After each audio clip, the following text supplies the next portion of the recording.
देख रहे हैं VS नेशन, आपका अपना Hindi news channel. VS nation में आपका एक बार फिर स्वागत है। आईमोड़ा यानी कि Indian models and organisers development association ने लॉन्च किया अपना नया ऐप। इस ऐप को लॉन्च किया जाने माने अभिनेता टीटू वर्मा ने।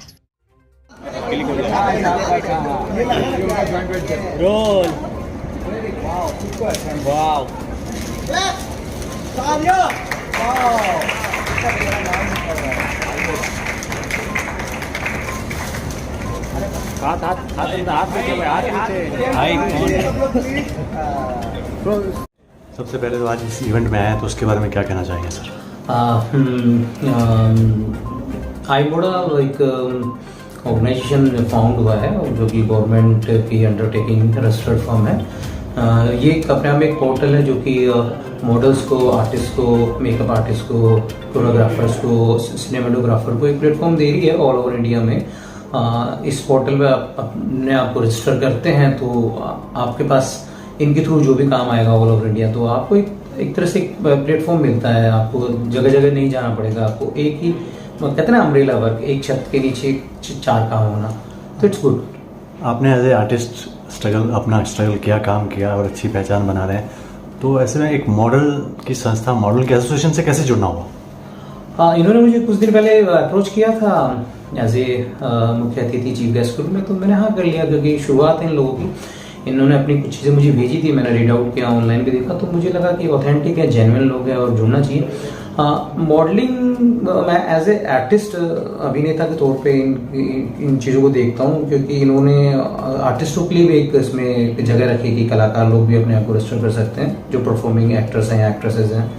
बाकी मॉडलिंग भी है और इनका और टोटली काम है, मॉडलिंग के साथ साथ एक्टर्स भी है, मेकअप आर्टिस्ट भी, सभी को लोग एक ऑथेंटिक प्लेटफॉर्म देना चाह रहे हैं फ्यूचर में कि एक पोर्टल पे वो अपने आप को रजिस्टर करें और उनके थ्रू कोई काम आता है तो ये मतलब इट्स ऑल ओवर इंडिया अच्छा है कि आप घर बैठ के अपने आप को एक्सपोज कर सकते हैं, काम ले सकते हैं मार्केट से। तो आई थिंक आईमोड़ा का उद्देश्य जो है, इसके जो ऑब्जेक्ट है, इट्स गुड, अच्छा है। अभी आप शुरू करते हैं, आप कैसे राजस्थान से आना और कैसे एक्टिंग का सफर यहाँ शुरू हुआ? ये तो बहुत लंबी कहानी हो जाएगी, शॉर्टकट में। हाँ, मैं बेसिकली थिएटर बैकग्राउंड से हूँ। 11th क्लास से ही मैं थिएटर कर रहा हूँ और मैंने MA किया है ड्रामा डिपार्टमेंट से और ये मेरा जीवन रहा शुरू से और आखिर तक, अभी तक भी और पूरी ज़िंदगी यही रहेगा। शुरुआत 11वीं से हुई थी और इस उम्र तक अभिनय कर रहा हूँ। 2015 में फाइनली मैं जयपुर से मुंबई आ गया था अपनी स्टडी के लिए। स्टार्टिंग के 5 साल बहुत स्ट्रगल किया, जगह जगह जाना, लोगों से मिलना, नोट फिट की आदत डालना। कोरोना के बाद स्थितियाँ काफ़ी बदल गई हैं और काम थोड़ा सा ईजी हो गया, लेकिन ठीक है, हर इंसान की एक अपनी यात्रा होती है। मेरी यात्रा में बहुत पड़ाव रहे हैं, ऊपर नीचे रहा है, लेकिन एंड ऑफ द डे मैं तो ये फील करता हूँ कि अगर आप फोकस हैं किसी भी चीज़ पे तो एक दिन वो आपको मिल ही जाती है, ईश्वर सहयोग करते हैं उसमें। तो इतना स्ट्रगल करने के बाद जब आपके आज 2-3 फिल्में नाम लिया जाता है विशेष रूप से, हाँ, तो कैसा फील होता है? ऑब्वियस अच्छा लगता है। भीड़ में अगर कोई आपका नाम ले टीटू, तो मैं पलट के दूँ कोई तो हमें पहचानता है, यानी कोई तो अपने दिल से जुड़ा हुआ है। तो ये अच्छा है कि एक कलाकार को क्या चाहिए, कलाकार को एक थोड़ी सी पब्लिक, थोड़ा सा नाम और पहचान चाहिए होती है, प्यार चाहिए होता है पब्लिक का, क्योंकि कलाकार बहुत स्वार्थी होता है। स्वार्थी in the sense positive way में कि वो किसी का नहीं होता, वो सबका होता है। तो मैं अपने आप को सबका मान के चलता हूँ। तो अभी आने वाले कौन कौन से प्रोजेक्ट पे काम कर रहे हैं, किस पे काम चला, कौन से आने वाले दर्शक आपको किस में देख पाएंगे? अभी डेट्स तो रिलीज का मुझे आइडिया नहीं है। मेरी एक नई फिल्म आने वाली है सिर्फ एक फ्राइडे, जिससे डेब्यू कर रहे हैं अपने अवधेश श्रीवास्तव, आदि श्रीवास्तव जी के बेटे। उसमें मेरा काफ़ी अच्छा रोल है। उसमें फरीदा जलाल मैम हैं, महेश मांजरेकर सर हैं, अच्छे लोग हैं, अच्छे एक्टर्स हैं, बड़े लोग हैं, तो बहुत अच्छा अनुभव रहा। ये एक अपकमिंग फिल्म है। बाकी अभी रिसेंटली मैं कर रहा हूँ हीरा मंडी, संजय लीला भंसाली सर के डायरेक्शन में, उनकी टीम के साथ, संजय लीला भंसाली प्रोडक्शन के साथ। हीरा मंडी में भी एक अच्छा सा कैरेक्टर है, जल्दी वो आपको देखने को मिलेगी जब भी रिलीज डेट्स आने वाली है उसकी। बाकी अभी 2-1 कमर्शियल टीवी सीरीज की हैं, 1-2 फिल्में हैं, पर उनका नाम अभी रिवील नहीं कर सकता क्योंकि नाम चेंज हो जाते हैं। तो कर रहा हूँ मैं, मार्च एंड में उसका शूट स्टार्ट होने वाला है। बेसिकली राजस्थान से हैं, तो मारवाड़ी सिनेमा या राजस्थानी सिनेमा के बारे में क्या कुछ कहना चाहेंगे, उसके लिए क्या कुछ करना चाहते हैं? देखो, मारवाड़ी सिनेमा या राजस्थानी सिनेमा किसी दौर में बहुत अच्छा था, 80s में 90s में। बीच में कुछ लोगों ने अपने कल्चर पे ध्यान नहीं दिया और स्क्रिप्ट पे काम नहीं किया, समय के साथ जो टेक्निकली चेंजेस आए हैं उन चेंजेस पे उन्होंने ध्यान नहीं दिया। जो मुझे लगा, जैसे जयपुर में मैंने रहा तो जयपुर में काफ़ी लोग राजस्थानी फिल्में बनाते हैं, पर मुझे नहीं लगता उन फिल्मों को क्या होता है, वो दर्शकों तक पहुंच ही नहीं पाती। वो सिर्फ आपने अपने आप को खुश करने के लिए किसी का पैसा लगा दिया, पैसा भी रिकवर नहीं हुआ और प्रोजेक्ट भी फाइनलाइज नहीं हुआ। तो मैं तो ये कहूँगा कि सबसे पहले हमें स्क्रिप्ट पे काम करने की ज़रूरत है। बहुत सारे उदाहरण है, अपनी सुपात्र वीरनी, भाई 40 सासरी, ये सुपर डुपर फिल्में हुई हैं, हिट हुई हैं राजस्थान में। अभी भी हो सकता है, टाइम तो चेंज हो ही चुका है, पोर्टल आ गए अपने, ऑनलाइन आ गए। कंटेंट की ज़रूरत है, अच्छे उद्देश्य की और अच्छी नॉलेज की ज़रूरत है। समय के साथ अगर नहीं बदलोगे तो फिर काम ही नहीं कर पाएंगे। तो मैं तो कहूँगा राजस्थानी सिनेमा जितने लोग भी बना रहे हैं, मेरे भाई लोग, इवन मेरी कोई ज़रूरत हो कोई भी राजस्थानी प्रोजेक्ट में एज एन एक्टर या एज ए किसी भी क्रिएटिव लेवल पे, तो मैं आपके लिए अवेलेबल हूँ, ऑलवेज अवेलेबल हूँ अपने कल्चर के लिए, अपने राजस्थान के लिए।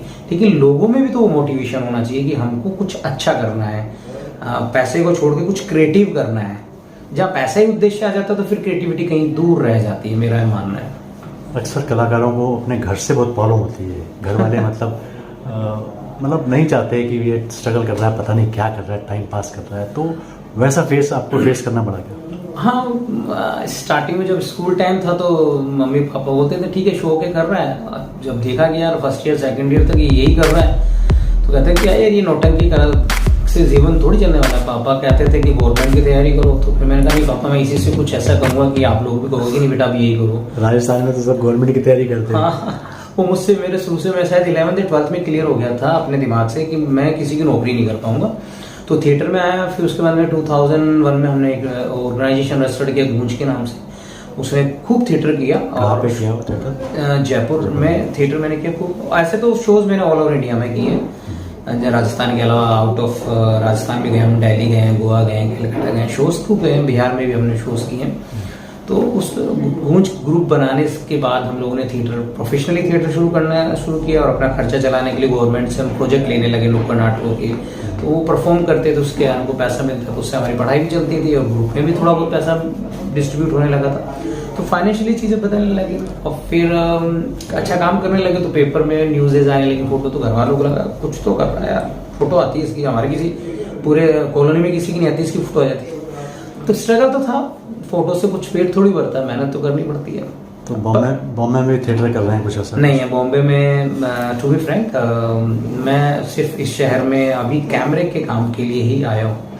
थिएटर में करूँगा, मैंने एक टाइम पीरियड लिया, उसके बाद मैं थिएटर भी करूँगा पैरेलली, क्योंकि थिएटर कमिटमेंट वाला एरिया है। अगर मैंने किसी से कमिट कर लिया तो मुझे वही टाइम देना पड़ेगा, क्योंकि थिएटर आत्मा है, तो आत्मा से मैं धोखा नहीं कर सकता। इसलिए मैंने अभी थिएटर रोका हुआ, होल्ड पे किया हुआ। थिएटर करूँगा मैं 2025 के मिड से, मेरा आइडिया जब तक मेरा थोड़ा सा और अच्छा इंडस्ट्री में काम हो जाएगा तो फिर मेरे पास वो टाइम भी निकाल पाऊंगा अपने लिए, थिएटर के लिए। थिएटर जो ना कमिटमेंट वाली चीज़ है। तो अभी संजय लीला भंसाली के बैनर पे जुड़ने के बाद क्या चेंज आया? नॉलेज लेवल पे चेंज आया और काम करने के तरीके और क्या हो सकते हैं, उसमें मेरे को बहुत बड़ा बदलाव आया। बाकी तो मैं जैसा हूँ वैसे ही रहना चाहूँगा पूरी ज़िंदगी, क्योंकि चेंज आपकी नॉलेज में होना चाहिए, चेंज आपके लोगों का व्यू कैसा बदला कुछ? हाँ, नेचुरल है। जब आप कुछ बड़े ग्रुप में काम कर रहे होते हैं तो लोग आपको उसी बड़े नज़रिए से देखते हैं। शहर का थोड़ा सा है कि जब तक, क्योंकि शोबिज़ है, दिखावे वाला धंधा है, काम है, तो आप अपना मार्केटिंग भी करना ज़रूरी है। तो बड़े प्रोजेक्ट में काम करते हैं तो आपकी मार्केटिंग ऑलरेडी हो जाती है, लोग उसी नज़रिए से आपको देखते हैं। आप किस में कंफर्टेबल फील कर रहे हैं? कॉमेडी में क्या, मतलब कुछ ऐसा? वैसे दिल से कहूँ तो मेरा जॉनर तो कॉमेडी है, लेकिन कुछ लोगों ने मुझसे सीरियसली बहुत काम करा लिए। थिएटर किया तो उसका एक ये अनुभव रहता है कि आप किसी भी पात्र में ढलने की कोशिश कर सकते हैं। वैसे मैं ये कहूँगा मेरा जॉनर तो कॉमेडी है, अगर वो मुझे अच्छा चांस कहीं मिले तो मैं कुछ अलग कर सकता हूँ। बाकी तो काफ़ी सीरियस भी काम किए हैं। VS नेशन से बात करने के लिए बहुत बहुत धन्यवाद। आपका बहुत बहुत शुक्रिया। आई मॉडल है, इंडियन मॉडल ऑर्गेनाइजेशन है, एसोसिएशन है। इसमें आई मॉडल से हमारे साथ बहुत सारे सेक्टर से लोग एसोसिएट कर रहे हैं। ऑलरेडी हमारे एसोसिएशन फॉर्म हो चुकी है, मुंबई, नवी मुंबई, केरला, नागपुर, तो और हमारे और इसमें चल रहे हैं बाकी सेक्टर्स में भी। तो बेसिकली ये एक प्लेटफॉर्म है सारे फैशन इंडस्ट्री के लिए, फैशन फोटोग्राफर्स और हमारे डिज़ाइनर्स, मेकअप आर्टिस्ट, प्लेटफॉर्म है जिसके अंदर एक में आकर के सब लोग अपने बिजनेस ग्रोथ को उसमें इम्प्रूव कर सकते हैं और ये सो दैट्स ऑल। तो इस ऐप को बनाने के लिए क्या जरूरत पड़ी, क्यों आपने ये ऑर्गेनाइजेशन बताओ ये ऐप जो आपने लॉन्च किया? एक्चुअली मैं इस इंडस्ट्री में तो 28 से मॉडल्स लोगों के लिए तो वो लोग पूछ रहे हैं आगे से हमको क्या अपॉर्चुनिटी मिल जाएगी, एंड ऑर्गेनाइजर्स वो अच्छी तरह से प्रॉफिटली ऑर्गेनाइजिंग करने के लिए तो कोशिश कर रहे हैं। वो सबकी सपोर्टिंग करने के लिए तो ये मोबाइल एप्लीकेशन हमने ई कॉमर्स प्लेटफॉर्म बनाया है, क्योंकि पूरी की पूरी इंडिया का शोज का डिटेल्स एंड कुछ प्रोग्राम्स के फैशन रिलेटेड सबका डिटेल्स इस मोबाइल एप्लीकेशन के थ्रू बने हैं। और सारी मॉडल्स या सब लोग फोटोग्राफर्स और डिजाइनर्स सब लोगों का प्रोफाइल इसमें करना, तो म्यूचुअली कनेक्शन बढ़ जाएगा, बिजनेस ग्रो हो जाएगा, and also designers can sell the collection through this mobile application. तो इसमें तो ई कॉमर्स सेक्टर नहीं, तो ये फैशन इंडस्ट्री का सब सेक्टर को इंक्लूड कर करके हमने ये मोबाइल एप्लीकेशन इसके ऑनलाइन प्लेटफॉर्म बनाया है। सबके लिए तो एनरोलमेंट हमने फ्री भी रखा है। सो आई कम फ्रॉम ए बैकग्राउंड जहाँ पे सपोर्ट की तो सबसे ज़्यादा ज़रूरत पड़ती है, बिकॉज इधर मेल कैरेक्टर्स और फीमेल कैरेक्टर्स बहुत होते हैं, बट एक ट्रांसजेंडर को एक मॉडल बनना या एक्टर बनना कितना ज़्यादा स्ट्रगल होता है, I understand truly. So somebody like me और मेरे जैसे और भी बहुत सारे एक्टर्स होना चाहते हैं या मॉडल्स होना चाहते हैं, उनके लिए इट्स अ ग्रेट प्लेटफॉर्म। पहली बात तो because whenever you register yourself, पूछा नहीं जाएगा हु आर यू, है ना, कि आर यू मेल फीमेल और whatever, you can enroll yourself, get yourself registered, और फिर एक सपोर्ट है like he said from owners to the users, हर किसी से सपोर्ट है। एंड देन आई थिंक ऐसी बहुत सारी चीज़ें होनी चाहिए, because until and unless we don't show inclusivity in anything कुछ अच्छा नहीं हो सकता है। So hoping for the best for all the trans models and सब मॉडल्स के लिए। So agency hires models, and we are providing as we are giving a platform where it is secure so that the other person should not take advantage of it. This is the main motto of this association.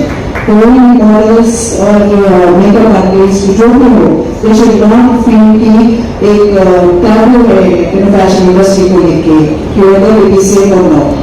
This is what we want to break the stereotype of fashion industry. हमारी ये report अच्छी लगी हो तो हमारा channel subscribe कीजिए, like कीजिए, share कीजिए और बेल आइकन दबाना ना भूलें।